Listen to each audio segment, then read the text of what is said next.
अगं सुनबाई, कसली फोडणी टाकलीस? अहो आई, ते मी कारल्याची भाजी बनवत आहे. पण मी तुला तर कारल्याची भाजी बनवण्यास परवानगी दिली नव्हती. मग तू ही भाजी कशी काय बनवलीस? ते आई, तुम्ही मंदिरात गेला होतात तेव्हा मी विचार केला की आज माझ्या मनानेच भाजी बनवावी. आणि तसंही भाजी फ्रीजमध्ये बऱ्याच दिवसापासून पडून होती.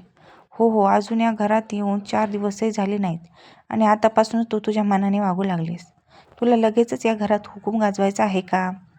एक काळ आमचा होता जिथे आम्ही आमच्या सासूला विचारल्याशिवाय कधी चहासुद्धा बनवत नव्हतो, असं म्हणत शांतताईचा पारात 7व्या गगनात जाऊन भिडला. शांतताईची सून अवनी हीच लग्न होऊन फक्त 1 महिना झाला होता. घरातली सर्व कामे सुनांनी करावी लागतात या विचाराने ती हळूहळू घरातल्या सर्व जबाबदाऱ्या पार पाडू लागली होती. सुरुवातीचे 4-5 दिवस तिच्या सासूने स्वतः स्वयंपाकघरात तिच्यासोबत उभं राहून सर्व गोष्टी समजावून सांगितल्या. घरात कोणती भाजी कधी बनवावी आणि कशी बनवावी हे त्या तिला सांगत असे. त्यामुळे आज अवनीने सासूची वाट न पाहता स्वतःच्या मनाने कारल्याची भाजी बनवली.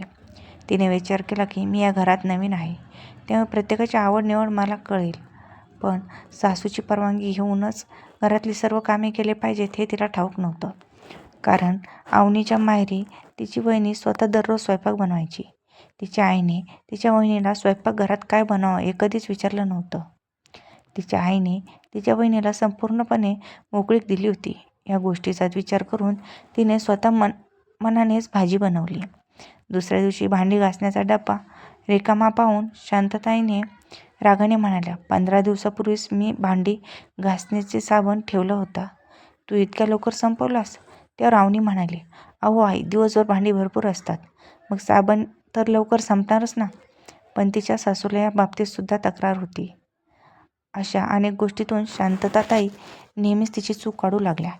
एक दिवस सकाळी शांतताई तिच्या बहिणीसोबत फोनवर गप्पा मारत होत्या. अवनी हॉलमध्ये बसून गवारीची भाजी निवडत होती. तिच्या सासूला असं वाटलं कदाचित अवनी तिच्या खोलीत आहे, त्यामुळे त्या जरा मोठ्याने आवाजात त्यांच्या बहिणीसोबत गप्पा मारत होत्या. पण त्या दोघींच्या गप्पा अवनीच्या कानावर पडल्या. अवनीच्या सासूबाई त्यांच्या बहिणीला म्हणजेच निलिमाताईला सांगत होत्या की हे बघ निलिमा, मी घरातली सर्व कामे माझ्या देखरेखीखालीच करून घेते. मी माझ्या सुनेची मनमानी करू देत नाही.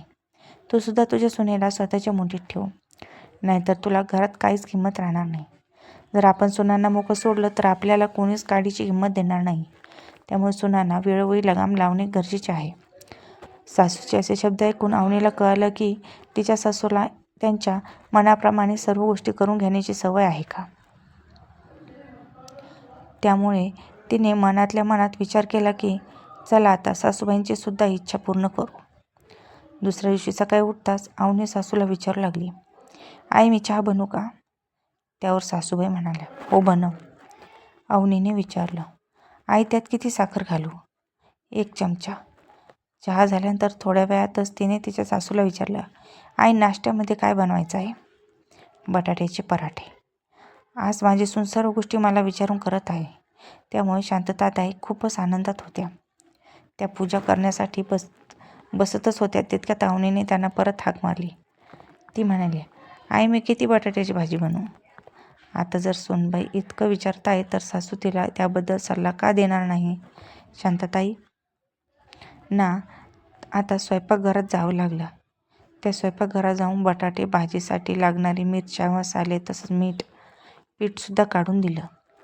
सर्व गोष्टी सांगून झाल्यानंतर त्या देवघरात जाऊन बसतच होत्या तितक्यात अवनीने परत त्यांना आवाज दिला, अहो आई, जरा ही सिंकमध्ये भरलेली भांडी घासाल का? मला किती साबण वापरायची आता अंदाज नाही. आता शांतताईंना मजबुरीने परत उठावं लागलं आणि सर्व भांडी घासावी लागली. दुपारचं जेवण उरकल्यानंतर जेव्हा त्या आराम करण्यासाठी त्यांच्या खोलीत जाऊन बेडवर पडल्या तेव्हा त्यांना अवनीला आवाज दिला आणि म्हणाल्या, अगं सुनबाई, माझ्यासाठी 1 ग्लास पाणी घेऊन ये. तितक्यात अवनी त्यांच्या खोलीतून प्रवेश करत म्हणाली, आई, गरम पाणी घेऊन येऊ की थंड पाणी घेऊन येऊ? अगं सुनबाई, इतक्या गरमीमध्ये कोणी गरम पाणी पितं का? थोडंसं थंडच पाणी घेऊन ये. पाणी पिऊन झाल्यानंतर त्या बेडवर झोपतच होत्या तितक्यात परत सुनेने आवाज दिला, आई, संध्याकाळच्या जेवणासाठी काय बनवायचं आहे? सासूबाई म्हणाल्या, अगं सुनबाई, डाळ आणि भात बनव. थोड्या वेळानंतर तिने परत विचारलं, आई कोणती डाळ बनवू? उडदाची, मुगाची? त्यावर शांताताई चिडत म्हणाल्या, मुगाची बनव. या सर्व घटनेमुळे त्या व्यवस्थित पूजा करू शकल्या नव्हत्या आणि आरामही करू शकल्या नव्हत्या. त्यांचा असा चिडचिडा स्वभाव पाहून अवनी मनातल्या मनात हसत होती. पण तिला तिच्या सासूला असं परेशान पाहून खूप आनंदही होत होता. आता तर डोक्यावरून पाणी गेलं होतं.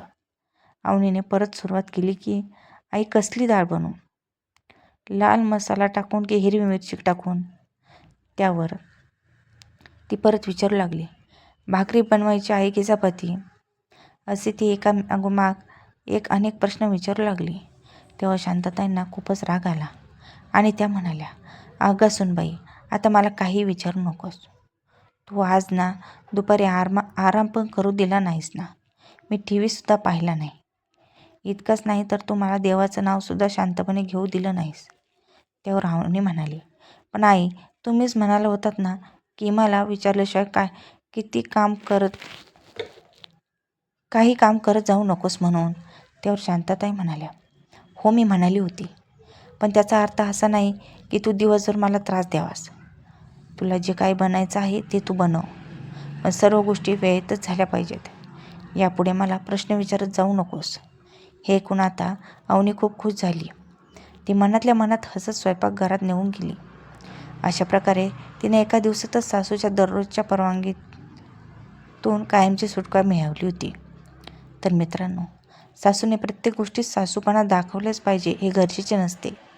काही गोष्टी सुनेला स्वातंत्र्य देणे यातच संपूर्ण घरचे हित असते आणि सुनेने सुद्धा काही गोष्टींमध्ये स्वतःहून सहभाग घेणे फार गरजेचे असते. याबद्दल तुमचं काय मत आहे ते कमेंट बॉक्समध्ये नक्की सांगा. आणि आमची ही गोष्ट आवडली असेल तर आमच्या चॅनलला लाईक, शेअर आणि सबस्क्राईब करायला विसरू नका. परत भेटू अशाच नवीन कथांसोबत. धन्यवाद.